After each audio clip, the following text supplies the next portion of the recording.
Mark. Hey, Terry.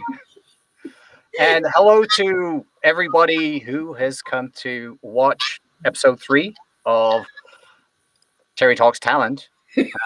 This That always cracks episode, this episode, I remember what it was called. This episode is called "Who Needs Headshots or Demo Reels?"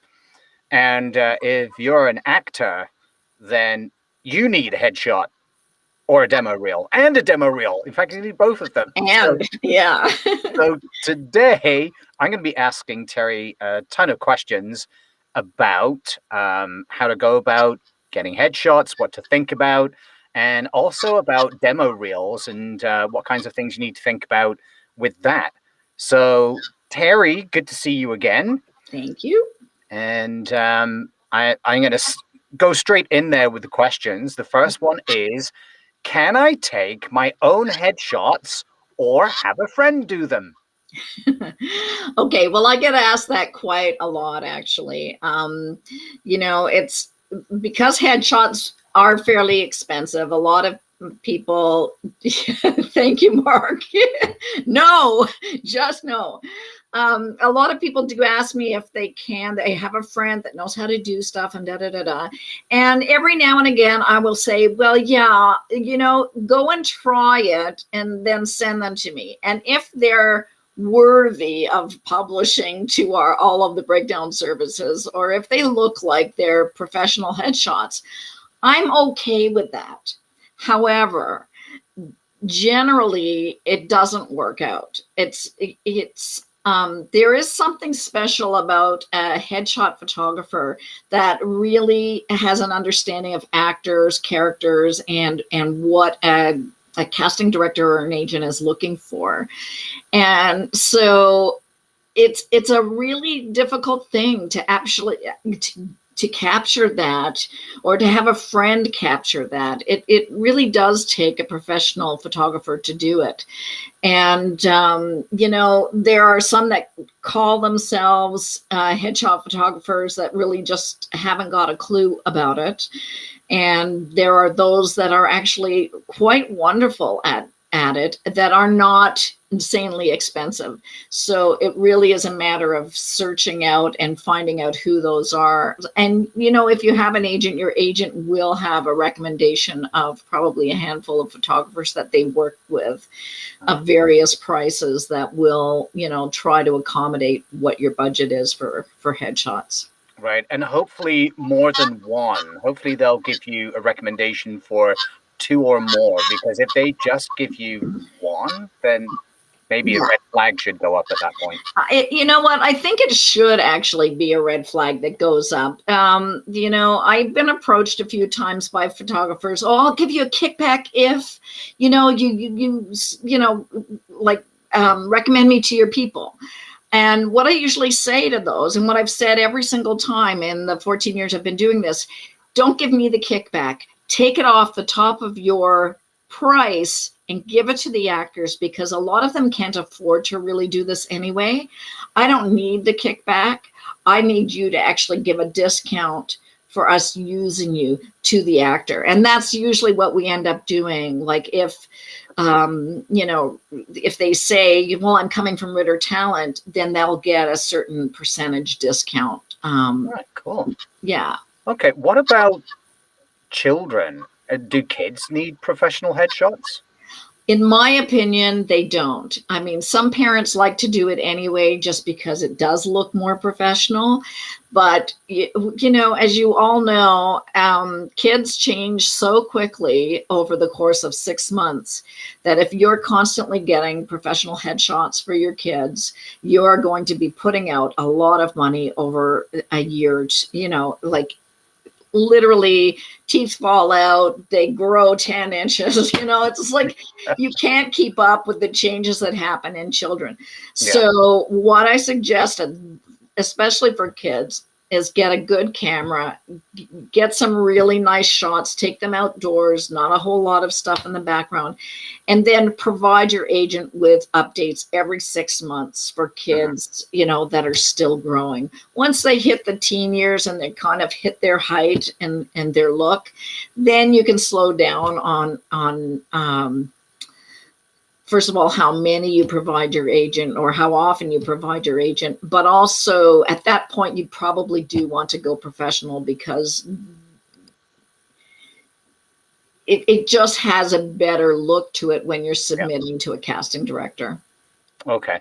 And you're talking about your agent can give recommendations for a headshot photographer, and also friends and colleagues, right? I mean, if they are Absolutely. in the industry, then they can also give recommendations for people that they've used. Yeah, yeah. If you see, I mean, even when you're on IMDb and looking at various actors that are in your kind of age range and you see a really great headshot, find out who their photographer was. A lot of the agents will know just because there's a certain look that photographers have. And, you start to recognize over the years which photographer might have done that headshot.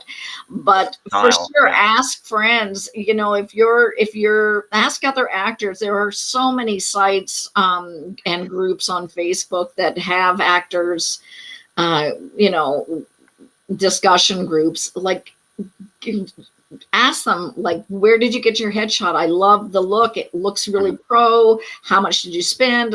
Find out, Yeah. there's this information is out there for sure. So what makes a really good headshot for you?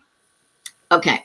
So the way that I actually make my submissions to casting directors is I will take a look at the role and I will try to match the role type and character type to my actor's headshot. So if I'm looking at an edgy role that's maybe, the nice next door neighbor that's actually the serial killer deep down inside, I'm going to look for a headshot with that actor that has kind of that look, but there's something really dark and mysterious around the eyes, right? And so it's, providing me with those headshots that kind of, portray a certain character type. So what I usually say to my actors when they're coming on board is think of the 4 roles that you would absolutely die to play, whatever they are. If you want to play a lawyer, get me a headshot that is mimicking that characteristic of lawyer, whatever that means to you. Again, it's all here, but going to the photographer with a business suit on, or getting into that character role, the photographer will capture that look. And then that's what I will submit for those roles that want a professional, a business person, a lawyer, a young doctor, whatever. And so it's important, I feel, for an agent to have a variety of photos that sort of can work for different role types. So should you have like different looks, like as many looks as you can, or? I would say 4 looks is really what I like to work with. If you have more, then it becomes just too expensive, first of all, for you to get that many photos. And secondly, you can't even upload that many to most of the breakdown services that there are anyway. So I'd say 4, and one of them would be a commercial shot. So that means, happy, smiling, I can sell anything kind of look. And the other 3 are character types. So an edgy look, a nice next door neighbor look, and then, something else that really, a character type that you really want to play. Interesting. And so each of these shots really, I mean, technically speaking, we're looking for something that usually they would be without a distracting background. Obviously, there's going to be probably a few of them that are going to be interior, but then there's going to be some exteriors. But the exterior shot should not have anything too distracting behind you. It can't have anything distracting. The eye will constantly be moving around your shot. So if there's a ton of stuff in the background, the eye is going to go off your face and onto whatever is in the background. And as an agent, you want the casting director to see your face, to get to know who you are, see your face. And so anything that's going to take their eye off of you and this is really it needs to be excluded from the shot. And Yeah. also, what about I've heard that awkward angles can sometimes be just as distracting as bad backgrounds, like Yeah, somebody I at the wrong personally don't angle. like I don't like side views. I hate them. I think they're like, what are you Yeah, capturing from that? yeah, I don't like when you're looking up the nose, or yeah, you're too far down. Literally you want to engage with the camera. It's you have to think of it so that you're looking at the casting director like as if you were there in person. And the photographer, any photographer that does actors headshots already knows all this stuff, and they very rarely will take those side views or yeah. awkward angles just And because they also know. weird facial expressions as well, that kind of thing. They're Yeah, gonna X those. you can do one of those just because sometimes you get these really quirky little breakdowns that like where they're looking for a comedian that does kind of crazy stuff. So you could have I keep one in my back pocket for all my actors just in case one of those really quirky roles comes up, and then I just send them that picture of this like quirky face. But Mhm. it's rare that I use those because a lot of times the roles that come up are the pretty much similar to the roles in the last film and the last film and the last film. So, it's for me, I did a little bit of a test at the very beginning of my career about getting a neutral shot and just submitting a neutral shot for everything. And to be honest, I got way less auditions than I do now trying to match the headshot to the role so that the casting director actually goes, oh, yeah, that's exactly what we're looking for. Mhm. And I had it even a few minutes ago on my phone.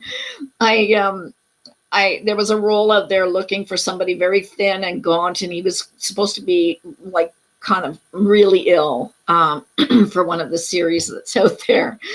And I submitted this headshot that was really very gaunt, thin, pale. He's pale in general. And I submitted that, and sure enough, he got the audition because he looks like he could be a sick guy, right? He's Right. already very thin and he's already very pale, but he did have other shots of, more professional looking ones that actually don't portray that. But this one Right. headshot matched that role perfectly, and we got the audition. So this brings me to another question. I mean, the thing is, your headshots need to reflect the way you're going to look when you turn up to the audition, right?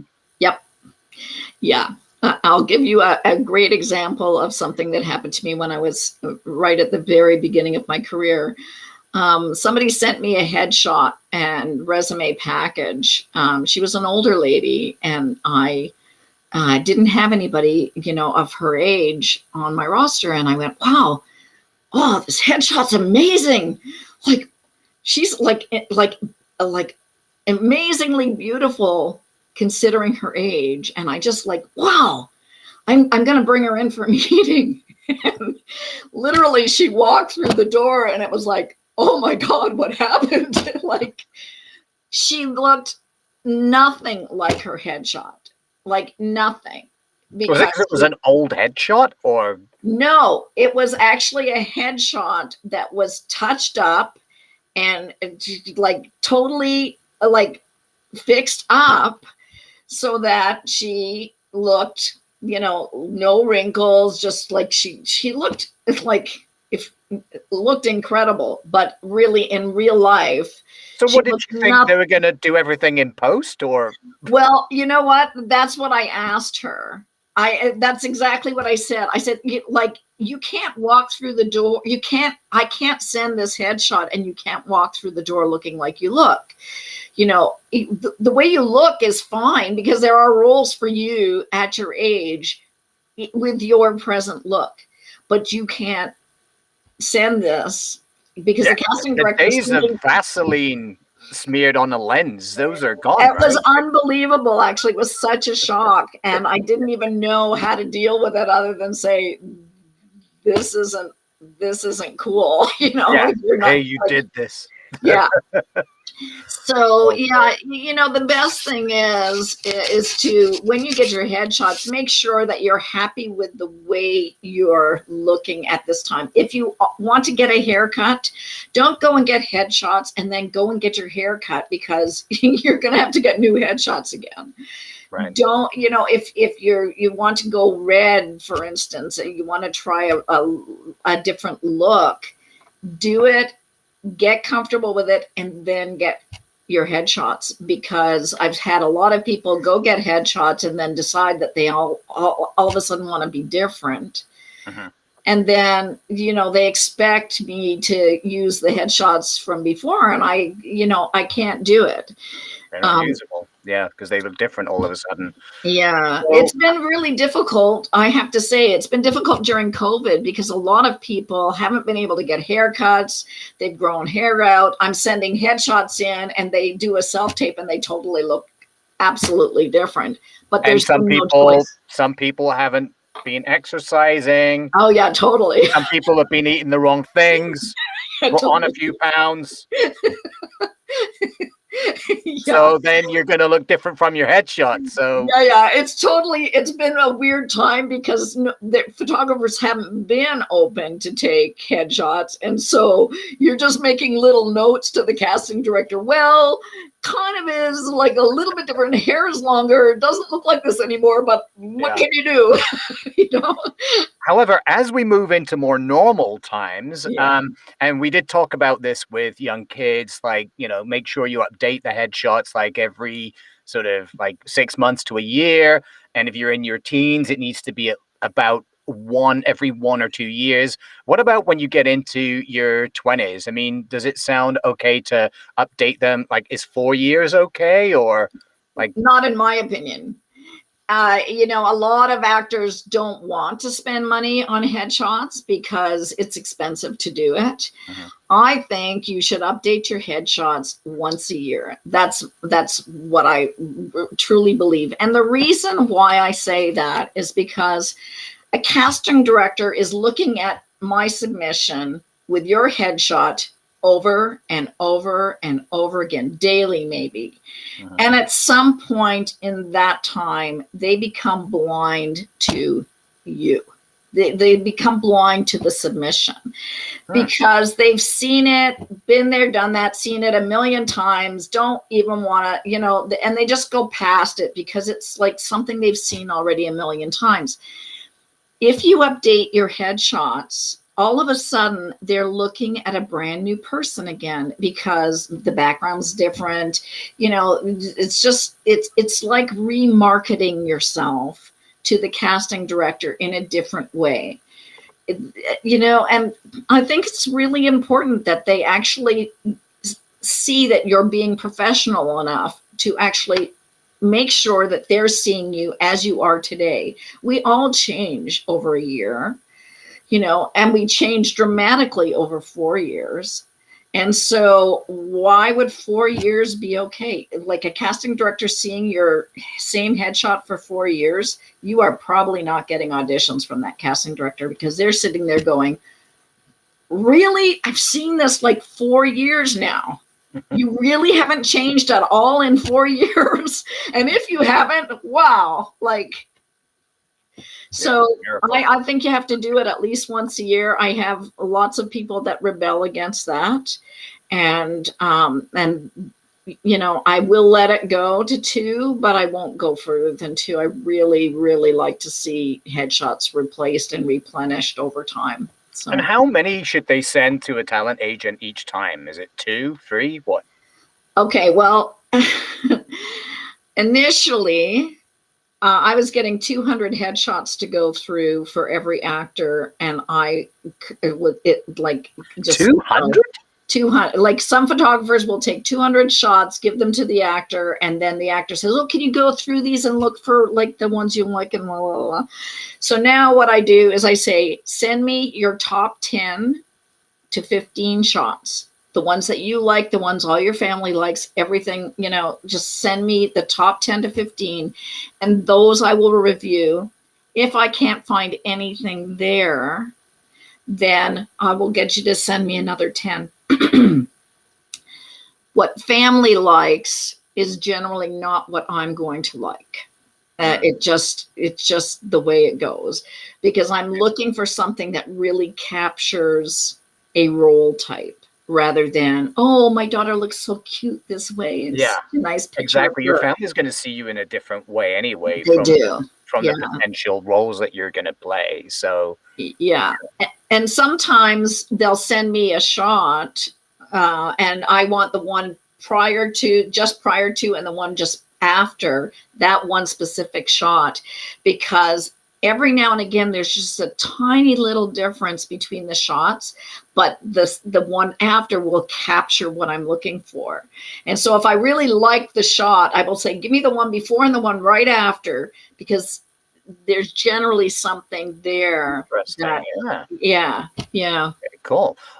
Let's talk about demo stuff now. Like, what makes a good demo reel for you? Okay, so for me, it has to be short and absolutely perfect. And what I mean by perfect is one small clip of perfectly done dialogue is enough to get us the audition. It doesn't have to be 4 minutes of multiple clips. It can even be just one perfectly dialogue clip. So I've had people submit demos to me that have all kinds of pictures and music for the first minute, which is a total waste of time. The casting director won't even watch that, and they won't get to the good stuff because they'll be so bored by that. And so all of that stuff is basically extraneous. Take it out. Uh-huh. At the very top, the very front, the very first thing casting directors see has to be your best piece of dialogue, either dramatic or comedic. And if you can get a second piece right after it, like showing range. So if your first piece is dramatic, then put in something comedic. If you can do that kind of range, not everybody can, but I have a lot of actors that can do both. Uh-huh. And so the aim for any demo material is to have the casting director go, wow, I really want to see what this guy can do with this role. And so they're hugely important. They weren't probably 10 years ago, like probably nobody was looking at them, but everybody is looking at them now, especially people that haven't been seen before. A demo is like hugely important to getting you in the room, in my opinion. Okay. And does it have to be, for example, like in a show or in a movie or on the stage? Well, the stage is another thing I'm going to ask you about, but or can it just be self-tape stuff? Okay, so self-tape stuff is not as good as actual footage from a show or feature. If you go to one of those places that actually helps you produce a real self-tape with in a real setting, and there's a few of them now doing this where it's like a little mini movie, and they will bring in 4 actors that all need demo material, and they will get a location and they will film it professionally, and they will do it so that it looks absolutely like a show. You wouldn't even know. And so if you can't get your materials from your show, or you're so brand new that you don't have anything, go out and get one of these services that actually does mini tapes for you. Doing a monologue, not that great. I hate when those are in demos. They're just, they're not. Those are just for auditions, right? Like if somebody wants to Really. for an audition, but don't put that in your demo. That shouldn't be part of it. No, it doesn't help. I think I don't think it actually.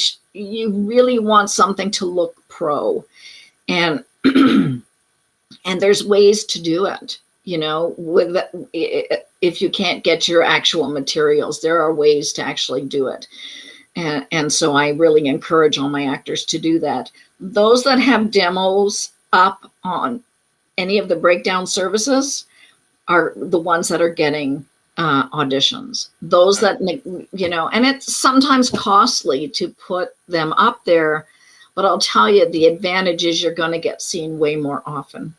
Right. Okay. So basically, you want to have something that it shows your range, and really, you need to have something that also has, different clips from shows and so on that you've been in, even if it's like a created show just to showcase Exactly. you, right, from one of these services. Yeah. Now, don't Um, put in a bunch of clips that have no dialogue, though, because it doesn't buy us anything. yeah, Because just you might, music or yeah, you facial may as well expression. be a background player. It's not going to actually get you anything. It's not going to get you an audition with speaking lines.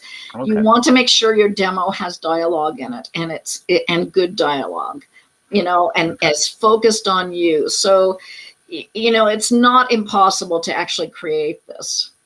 And what about stage stuff? I ask this because any stage things that I've seen, they lose so much on video compared to how you see them in person. It's like such a different feel altogether. Yeah, I have never ever ever submitted theatrical work for film and TV, because they, usually the filming of it is really just absolutely horrible. Mm, The only time you may want to do that is if the role is calling for singing or dancing, and you have that, from a play that you've done somewhere. Even if it's grainy, it shows how to dance, and it shows how to sing. Sometimes I would never use it as a demo, but if the casting director is interested in seeing what you've done dance wise, those we can provide to them by email separately, just as a sample of what you're capable of doing. But I would never, ever, ever suggest that they be on your demo reel at all, ever.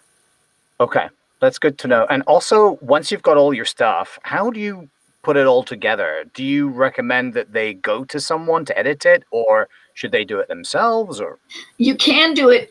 You can do it yourself. I'm not a big techie, and I actually edited a demo reel for one of my girls that actually didn't have the time, and I really needed some demo, and I just put it together. hmm, It wasn't professional, but it did the job, and it got her the audition based on that demo reel. I would, so if you have the ability to do it, I've got a lot of guys that actually can. And so I get them to edit something together, send it to me. I will give feedback on where I think we should move, clips to front or back or middle or whatever, or take something out because it's not going to buy us anything. mhm. If you have the technology, do it. It's only for us, it's an example of what it is you're capable of. So, it doesn't have to be glamorous. It just has to be able to portray what you're capable of. Yeah, and there's a lot of free software Oh, out there as tons, well, like tons. That's what really I use. good. Yeah, and there's really, like, for example, one I use for editing, it's called VSDC, and it's completely free to download, and you can buy, like, if you pay extra for a year, you get the bells and whistles. But Yeah, if you're just editing together like a demo with your clips, then yeah. the free version has everything you need. Yeah, and there are like lots of my actors that just haven't got that capacity to do it, and then I recommend going to somebody that can actually do it. I have actors on my roster that can do it professionally, and so I'll usually kind of refer my other actors to, and try to keep it in house, just because I know the quality of work that they can do. But there's a lot of people that can edit demo reels. And so, again, every agent will have their go-to person for creating these Okay. if you don't have the ability to do them on your own. So does casting really look at demos? They do now. They absolutely do. I wouldn't have thought so like 10 years ago because they were scarce, and I don't think anybody really got the benefit of it. But Mm. I know that they're looking at them now. Every submission that I'm making to a casting director that doesn't know this actor, I am submitting their demo reel, and they're looking, and we're getting auditions. So I think now they're vitally important as headshots, Okay, maybe good. even more important than Yeah, headshots. absolutely, because I can see what you're doing, see how you do it, and that you Mhm. can do it, do what they need. Yeah, So is it yeah. better to make like a really long demo, or is it better to have like multiple small clips? Oh, so there's kind of a debate going on about that right now. I personally really like a 2 to 3 minute demo that actually shows the range of what you can do. And the reason I like this is because if the casting director is actually looking at you for a dramatic role, they still get to see everything else you can do for future roles, so that they might go, oh, well, he's not right for this, but wow, I have this other thing coming up in a month or so that's comedy, and boy, look at this look at this comedic clip. The other in the US, they tend to do smaller clips and match the clip to the role type. So if you're going for a dramatic clip, or if you're submitting for a dramatic role, you submit just the 220-second dramatic clip. They tend to do that more often in the US, where it's just like 5 or 6 different clips, just like 5 or 6 different headshots. Mhm. I think that the problem with that is that they don't get to see what you're capable of in other areas. And Yeah. so I still, my personal preference is to have the 2 to 3 minute demo that has everything in it. But it's, the way of the future seems to be smaller clips just uploaded, and it's way less expensive when you do it that way too. If you Okay. have a 2 to 3 minute clip, it becomes very expensive to load it up. And should when you're labeling the clip, I mean, should you put, for example, like a title on there to say like what the name of the show is that you're in, and the It's name of the character? if you're putting up something really recognizable, like, I have people that were on Suits and they've put Suits, it kind of, there's a little bit of recognition for the casting director that you've done some really, something interesting on a show that's really popular. And so at times it can be good. If it's taking away from what you're actually doing, then I say no. I kind of like watching the person.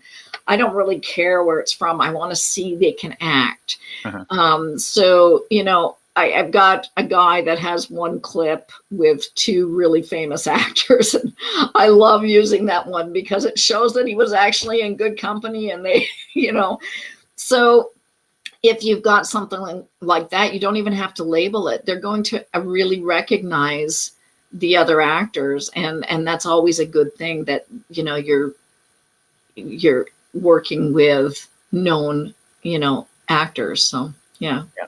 Okay. And how often should people change it up? Like, how often should you like add new stuff into your demo and take old stuff out? As soon as you have new stuff that's worthy, put it in.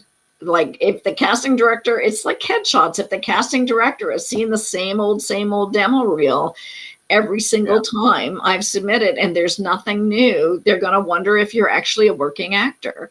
And so anytime you get something new that's worthy of going into a demo reel, like, don't throw everything new in, because sometimes you're doing stuff that, doesn't have any value to it other than the money you get for it. But, if you've got something that really shows you're capable of like large roles with lots of dialogue, like, take out the old stuff and put it right up front so that they get to see it. It's really important to Mhm. keep on, like, Keep changing it up. refreshing it. Yeah. Yeah, keep it fresh. Yeah. Exactly. So I think I've asked pretty much all the questions, our own questions. Um, so just before we finish up, I want to give a shout out to people that have said hi, like Jessica Pearl, Hey, who's Jessica. a regular. Also, Liliane Chrétien Hello, is there, Lillian. and Scott McLaren. Hey, Scott. And bye, because next week, shall we do something about self tapes, like some like technical stuff Yes, about let's do setting up self tapes it. and that kind of stuff? Let's do that next Yeah, week. I have a lot to say about self-tapes. Excellent. Yeah, Okay, I great. have a lot of pet peeves around that. Awesome. All right, I look looking forward to it. forward to it. Okay, As thanks a lot, always, this has Teri. been fun, Mark. Yeah, You're very welcome. as always. Talk soon. And to everybody out there, Okay. goodbye.